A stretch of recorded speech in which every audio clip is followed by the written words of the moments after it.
Part 1. You really thought a dusty old book mattered more than our future? Mark spat, his face contorted in an ugly sneer as he violently shoved my olive-drab duffel bag off the kitchen island. It hit the hardwood floor with a heavy, dead thud. It's gone, Sarah. It was just clutter. Get over it. But what happened next would change everything. Please like this video, subscribe to the channel, and tell me in the comments where you're watching from and what time it is where you are. 9 months earlier, the air in the trauma bay tasted of copper, sand, and sterile alcohol wipes. I was Captain Sarah Jenkins, an Army trauma surgeon, deployed to a forward operating base in the blistering, unforgiving heart of the Middle East. My days were measured not in hours, but in heartbeats, tourniquets, and the desperate, frantic rhythm of keeping shattered soldiers tethered to this earth. When you spend your life up to your elbows in other people's blood, trying to patch together bodies torn apart by shrapnel and blast waves, you learn to compartmentalize. You build a fortress in your mind. My fortress was the thought of home. It was the image of my husband, Mark, waiting for me in our quiet suburban house. And above all, it was the memory of my late mother and the single, irreplaceable heirloom she had left me before pancreatic cancer hollowed her out and took her from this world. Her family Bible. It wasn't just a book. It was a massive, leather-bound 1840 edition that had crossed the Atlantic with my ancestors. Its pages were delicate, the color of steeped tea, filled with handwritten genealogies, birth dates, and the faded ink of centuries of survival. It smelled distinctly of old paper, cracked leather, and the dried lavender my mother always kept tucked between the pages of the Book of Psalms. Wrapped in rough burlap, it rested inside a cedar chest at the foot of our bed. During the darkest nights of my deployment, when the distant thud of mortar fire rattled the corrugated tin roof of the medical tent, I would reach up, feel the cold metal of my dog tags resting against my collarbone, and remind myself of that Bible. It was the anchor of my lineage. It was proof that I belonged to a family of survivors. When my tour finally ended, I felt a bone-deep exhaustion that sleep couldn't cure. I wanted nothing more than the quiet sanctuary of my home. But the moment I stepped through the front door, dragging my gear across the threshold, the atmosphere felt fundamentally misaligned. The house smelled wrong. Instead of the familiar scent of wood smoke and vanilla, the air was choked with the overpowering, cheap-smelling floral perfume of my mother-in-law, Eleanor. Eleanor was a woman who draped herself in imitation luxury, a woman who measured human worth by zip codes and designer labels. She and Mark's sister, Chloe, were sitting in my living room, sipping expensive wine from crystal glasses, acting as if my home was their personal country club. "Oh, Sarah. You're back," Eleanor said, offering a tight, bloodless smile that didn't reach her eyes. She didn't stand up. She didn't offer a hug. Her eyes merely raked over my rumpled uniform, lingering with obvious distaste on my combat boots. Mark came down the stairs, wearing a tailored shirt I hadn't seen before. His embrace was brief, his muscles rigid. He smelled of a new, sharp cologne that masked his natural scent. The disconnect was immediate. As an officer and a surgeon, I am trained to spot the subtle, microscopic signs of physiological distress. A shifting gaze, a spiked pulse, a forced exhale. Mark was displaying all the symptoms of a man harboring a pathogen of deceit. I tried to brush it off as readjustment friction. I needed to ground myself. Walked upstairs, leaving the forced chatter of my in-laws behind, and went straight to the bedroom. I knelt before the cedar chest, the brass lock clicking open with a familiar, comforting sound. I reached inside, my fingertips brushing past folded winter blankets, expecting to find the rough fabric of the burlap. Zuck. My hand met empty space. I tore the blankets out. I emptied the chest. I tore the bedroom apart, my heart rate accelerating to a frantic, erratic tempo. I marched downstairs, my combat boots heavy on the steps. Where is it? I asked, my voice deadly calm. Where is what, babe? Mark asked, swirling the amber liquid in his glass, not meeting my eyes. My mother's Bible. It's not in the chest. Mark sighed, an exaggerated sound of profound annoyance, as if dealing with a toddler. Oh, that. When you were deployed, Eleanor and I decided the house needed decluttering. We hired a company to clear out some of the junk.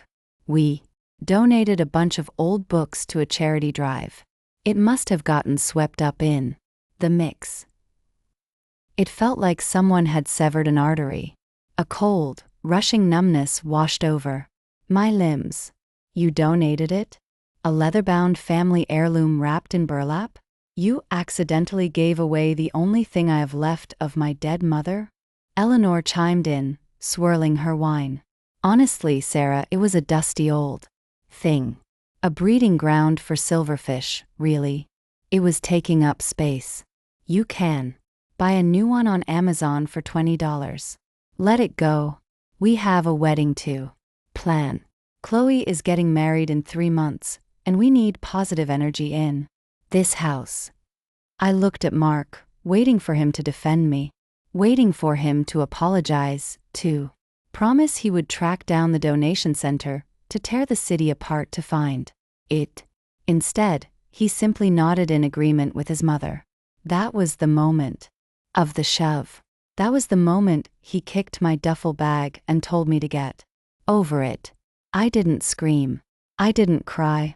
In the military, panic gets you killed.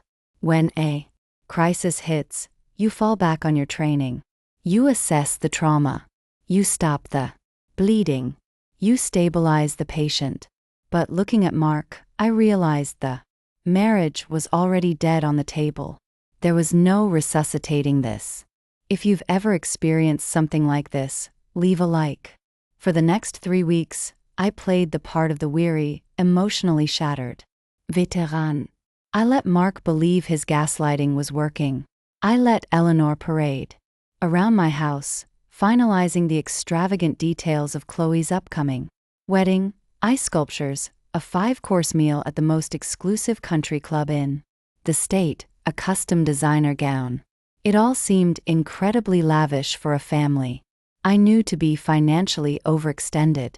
Mark's tech startup had been hemorrhaging money for 2 years, and Eleanor's late husband had left her with nothing but debts and a leased Mercedes. Yet, suddenly, money was no object. The math didn't add up. As a surgeon, I rely on logic. As a soldier, I rely on intelligence. One night, while Mark was snoring heavily beside me, deep in a sleep brought on by 3 glasses of expensive scotch, I slipped out of bed. I walked silently to his home office. The air conditioning hummed a low, steady drone. I picked up his iPad. I knew his passcode. It was the date of his startup's launch, because Mark's world revolved entirely around himself. The glow of my phone screen illuminated the dark room as I cross-referenced the 2-factor authentication codes from his messages to gain access to his private email and deleted text folders. What I found was a systemic, multi-system organ failure of trust. There was no donation drive. There was no accidental decluttering. I found a chain of emails between Mark, Eleanor, and a high-end antiquities dealer in New York. They hadn't just sold the Bible. They had discovered what my mother had told me was a mere family rumor, something I had never investigated, because the book's sentimental value far outweighed anything else. Tucked deep within the thick, leather spine of the Bible, hidden behind a false binding flap, were 19th-century bearer bonds and a series of mint-condition, ultra-rare, Confederate and historical currency notes my great-grandfather had concealed. During the Great Depression, an appraisal document attached to an email valued the hidden currency and the historical Bible itself at over $350,000. I kept scrolling, my breath turning shallow, the cold metal of the iPad biting into my palms. Text from Eleanor to Mark, dated 4 months ago. The appraiser confirmed the value. Over $300K. We can finally fund Chloe's wedding and save your business. Text from Mark to Eleanor. What if Sarah looks for it when she gets back? Text from Eleanor. Tell her it was donated. She's so traumatized by that war. She'll probably blame her own memory. We'll say the cleaners took it. She's a soldier. She'll just suck it up. This is our money now. We deserve it for putting up with her deployments. Morality died the moment you looked at my mother's dying gift and saw nothing but a $. They didn't just steal my heritage. They had analyzed my grief, factored in the psychological toll of my military service, and weaponized it against me. They thought I was broken. They thought I was weak. I sat in the dark for a long time. The silence in the house was deafening. Didn't shed a single tear. The woman who had loved Mark died in that home office, her heart flatlining on the cold hardwood floor. In her place, the army captain took over. I breathed in. I breathed out. The pathogen had been identified.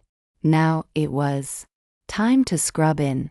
I was going to surgically excise these parasites from my life, and I was going to do it with absolute, ruthless precision. Part 2. Write the word vengeance in the comments. The next morning, I made Mark coffee just the way he liked it. I kissed his cheek. I smiled at Eleanor when she dropped by to boast about the imported orchids she had ordered for Chloe's centerpieces. I applied a tourniquet to my rage, pulling it so tight I felt absolutely nothing. I took 3 weeks of terminal leave from the military, telling Mark I needed time to decompress. He was thrilled. Take all the time you need, babe. Just rest, he said, masking his relief with fake concern. He wanted me docile and quiet. Instead, my days became a masterclass in tactical mobilization. My first stop was the office of Arthur Vance, a former JAG officer turned civilian powerhouse attorney. Vance was a man made of sharp angles and sharper instants. I laid the printed emails, the text logs, and the appraisal documents on his polished mahogany desk. They sold stolen property across state lines, Vance said, his eyes scanning the documents, bearer bonds and historical artifacts, because the value exceeds the federal threshold, and the transaction occurred across state lines via wire transfers. This isn't just a marital dispute, Captain Jenkins. This is wire fraud. It's interstate commerce of stolen goods. It's a federal crime.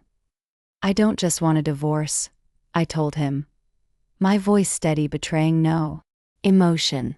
I want my mother's Bible back, and I want them to pay for every single cent they extracted from it.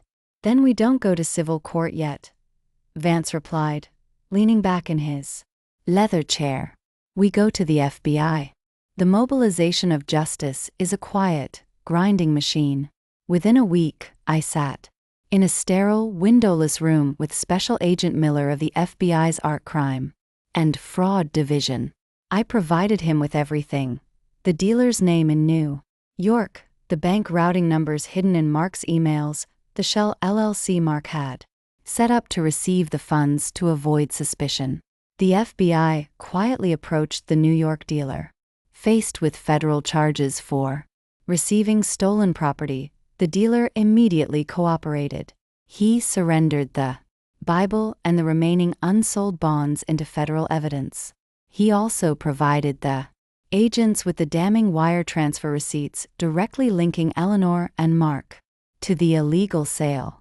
But I asked Agent Miller for one favor. I asked him to hold off on the arrests My sister-in-law is getting married in 2 weeks, I told the agent. The wedding is entirely funded by the proceeds of this felony. The caterers, the venue, the florists, it's all paid for with stolen money. If you freeze the accounts now, they'll know. Let them have their big day. Agent Miller looked at me, a slow, grim smile spreading across his face.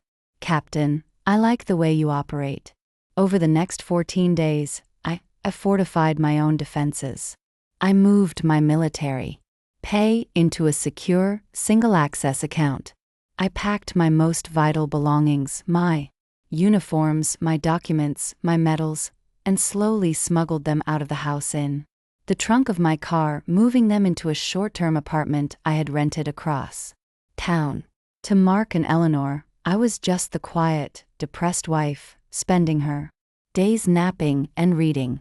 They were so drunk on their stolen wealth, so intoxicated by their sudden elevation in social status, they never noticed the crosshairs painting their foreheads. The day of Chloe's wedding arrived. The sky was a brilliant, cloudless blue. The venue was an opulent, historic country club surrounded by rolling green hills and pristine lakes. Eleanor had spared no expense of my mother's money. There were thousands of white roses imported from South America. A string quartet played softly in the background. Waiters in crisp white tuxedos circulated with silver trays of champagne and beluga caviar. I arrived wearing a simple, elegant dark blue dress, a stark contrast to the sea of pastels and jewels worn by Mark's wealthy, oblivious friends. My posture was perfectly straight, my shoulders squared. My dog tags rested cold against my skin, hidden beneath the silk of my dress. Across the room, sitting quietly at a corner table, was my Aunt Clara. Clara was my mother's older sister, a fierce, silent woman who had flown in from Chicago the night before. I had told her everything. She sat there in her severe black dress, sipping a sparkling water, her eyes locked onto Eleanor with the quiet intensity of a sniper waiting for the green light. She was my silent witness, the representative of my bloodline. The reception was in full swing. The lavish dinner had been cleared, and the crystal chandeliers cast a warm, golden glow over the massive ballroom. It was time for the speeches. Mark stood up, tapping a silver spoon against a champagne flute. The sharp ring of crystal cut through the murmuring crowd. The room quieted down. Mark smoothed his expensive tuxedo jacket and smiled a blinding, hollow smile at the 200 guests. Family, Mark began, his voice echoing through the microphone. If there is one thing we have learned this year, it's the absolute, unbreakable value of family. My beautiful sister Chloe, my wonderful mother Eleanor. We have been through so much, but we stuck together. We sacrificed for each other. And look at us now, celebrating love, prosperity, and the bonds that tie us together. He raised his glass. The crowd cooed and raised their glasses in return. I stood up. I didn't rush. I walked with the measured, deliberate stride of an officer, inspecting the ranks. I walked right up to the head table, the click of my heels echoing off the marble floor.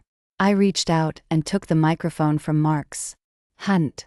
He was too stunned to resist, his smile faltering into a look of sheer confusion. Silence filled the room. Everyone turned to look. 200 faces, expectant and curious, stared at me. I saw Eleanor shift uncomfortably in her chair, her eyes darting to the exits. Saw Aunt Clara lean forward, her hands folded neatly on the table. Mark is right about one thing, I said, my voice echoing off the vaulted ceilings. Calm, cold, clinical. Family requires sacrifice. For the last year, I sacrificed my safety, pulling shattered bodies out of the dirt in a war zone so I could come home to my family. But while I was bleeding for my country, Mark and Eleanor were sacrificing something else. Sarah, what are you doing? Sit down, Mark hissed, his face flushing a deep, angry red. He reached for the microphone. I simply stepped back, keeping it out of his reach. They sacrificed my dead mother's memory. I continued, projecting my voice so every single person in the back row could hear the unvarnished truth. You see, this beautiful wedding, the ice sculptures, the imported roses, the champagne you're all drinking, it was paid for with stolen money. A collective gasp rippled through the ballroom. Whispers erupted like a sudden gust of wind through dry leaves. My mother left me a family Bible from 1840, I said, staring directly into Eleanor's panicked, widening eyes. Inside it were historical bearer bonds. While I was deployed, my husband and his mother stole that Bible. They sold my heritage to a private dealer in New York for $350,000, all to fund a failing tech startup and this country club fantasy.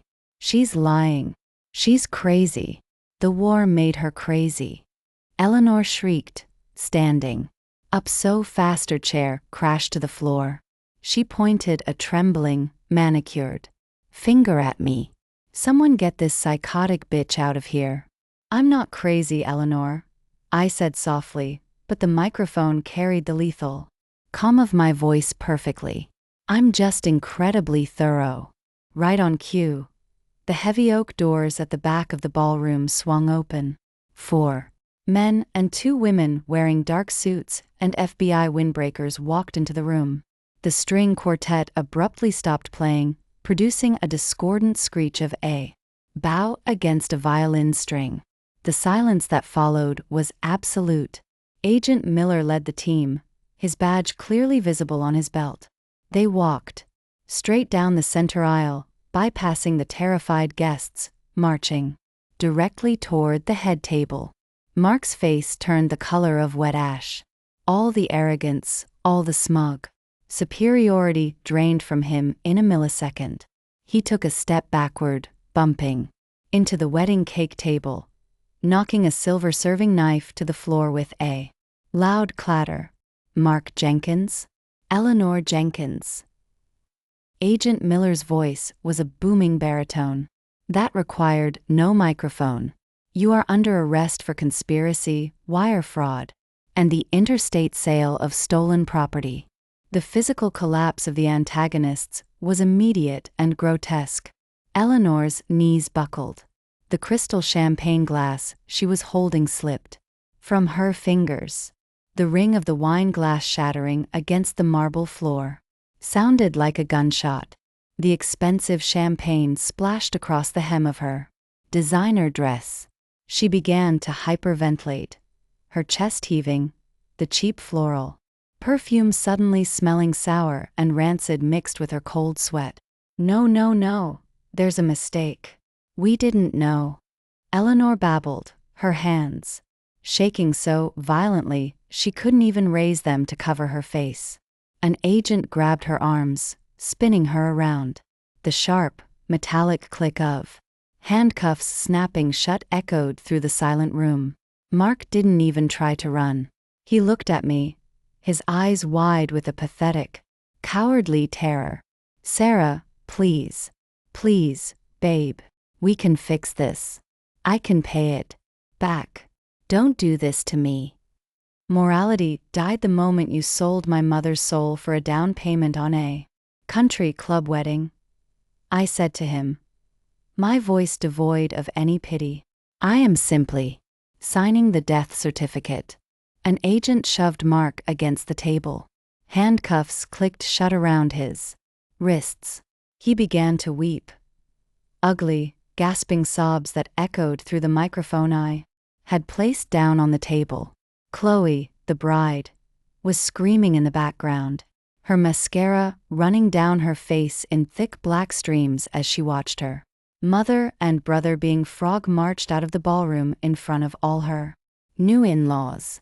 I didn't stay to watch the rest of the circus. I turned my back on the ruin of the Jenkins family.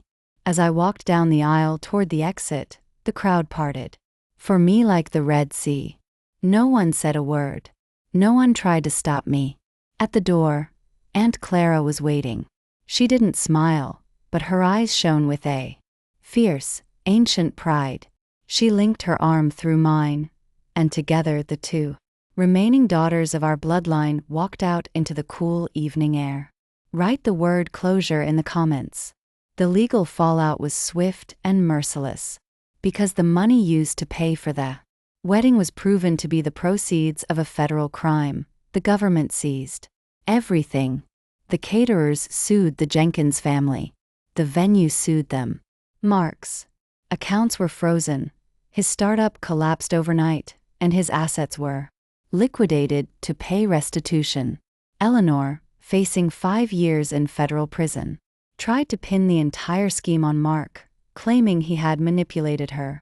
Mark returned the favor by testifying that the entire theft was his mother's idea.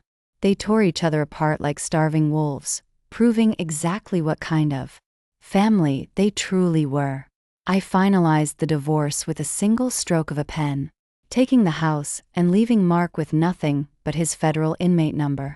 2 months later, I sat alone in my new, sunlit apartment. The walls were bare, the space empty, but it felt incredibly clean. The air smelled of fresh coffee and rain. There was a soft knock at the door. I opened it to find a courier holding a heavy, secure evidence box. I signed for it, carried it to the small kitchen table, and carefully cut the tamper-evident tape. Inside, resting on a bed of bubble wrap, was a familiar rough burlap sack. I pulled it out.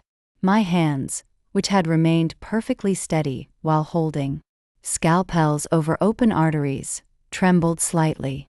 I untied the twine. The rich, deep smell of cracked leather and dried lavender wafted into the air. My mother's Bible. I ran my hands over the worn cover, feeling the indentations of the gold foil lettering. I opened the pages to the family tree in the front. There were the names of my great-grandparents, my grandparents, my mother. I found a pen, uncapped it, and drew a single, thick black line through Mark's name, crossing him out of my history forever. There was no grand, triumphant joy. Revenge isn't a parade. It's a sterile operating room. I had excised the tumor, but the recovery would take time. A heavy, quiet emptiness settled in my chest, and for the first time since I realized the Bible was gone, I finally let myself cry. I cried for my mother. Cried for the betrayal. I cried for the sheer, exhausting weight of having to be strong for so long. A few minutes later, the front door clicked open. Aunt Clara walked in, carrying 2 cups of tea and a box of pastries from a local bakery. She saw me sitting at the table, tears streaming down my face, my hands clutching the ancient book. She didn't offer empty platitudes. She didn't tell me it was going to be all right. She simply walked over, placed a hand on my shoulder, and sat down beside me in the quiet room. I realized then what my mother had known all along. True family isn't just the people you are born to, and it certainly isn't the people you marry out of obligation or habit. True family is the people who stand by you when the enemy is at the gates. It's the people who honor your history, who respect your scars, and who sit with you in the silence after the war is won. The pathogens were gone. The bleeding had stopped. It was time to finally heal.